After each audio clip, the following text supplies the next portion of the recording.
For decades, high LDL cholesterol has been public enemy number one.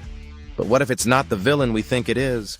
Today, we're diving deep into a metabolic mystery that could change how you see your next blood test and your heart health. Hi, I'm Mark Bates, metabolic health coach and advocate for low-carb living based on hard science and clinical truth. In this video, we're going to challenge the conventional wisdom around cholesterol and explore why high LDL might not be your heart's worst enemy, especially if you're metabolically healthy. Stick around for the 3 things that matter more than LDL and how you can use this knowledge to assess your real risk of heart disease. The lean mass hyper-responder paradox. Let's start with something that stumps even most doctors. When lean, metabolically healthy people switch to low-carb diets, many experience a dramatic rise in LDL cholesterol, sometimes over 200 milligrams per deciliter. These are called lean mass hyper-responders. But here's the kicker.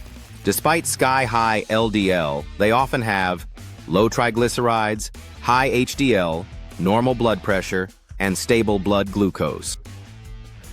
In a study led by Dr. Matt Butoff, lean mass hyper-responders showed no increase in coronary plaque compared to matched controls, even with LDL levels nearly 150 milligrams per deciliter higher. Butoff et al., 2024, carbohydrate restriction-induced elevations in LDL cholesterol and atherosclerosis, the keto trial. Not all LDL is created equal. LDL cholesterol isn't one size fits all. There are 2 main particle types: small, dense, LDL, pattern B, pro-inflammatory and linked to heart disease; large, buoyant LDL, pattern A, not strongly associated with risk. Low-carb diets tend to shift LDL from the dangerous small, dense kind to the large, fluffy kind. Think of it like traffic. A few big trucks, large LDL, moving slowly cause less damage than a swarm of reckless motorcycles, small LDL, weaving through traffic. Better markers of risk. If LDL isn't the whole story, what is? The triglyceride to HDL ratio is a much better predictor. A ratio above 2 is a major red flag. Below 1, that's metabolic gold.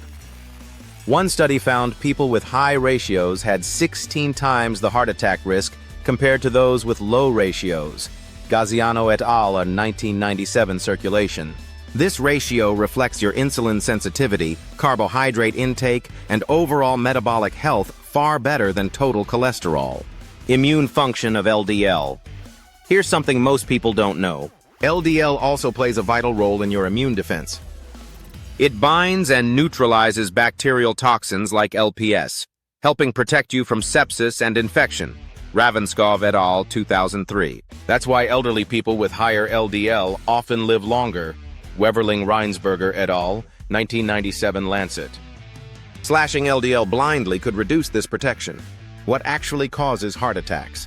So if high LDL doesn't guarantee a heart attack, what does? One word: clotting.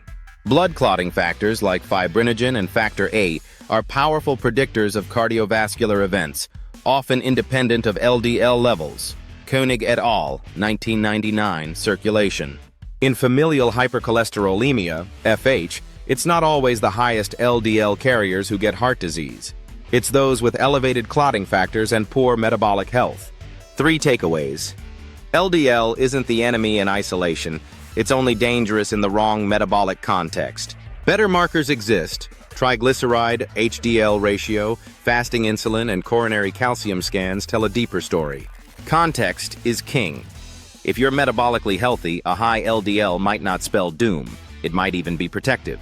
If this video shifted your thinking, give it a thumbs up, hit subscribe, and share it with someone still stuck in 1995's cholesterol theory. Because when you understand your biology, you can change your destiny.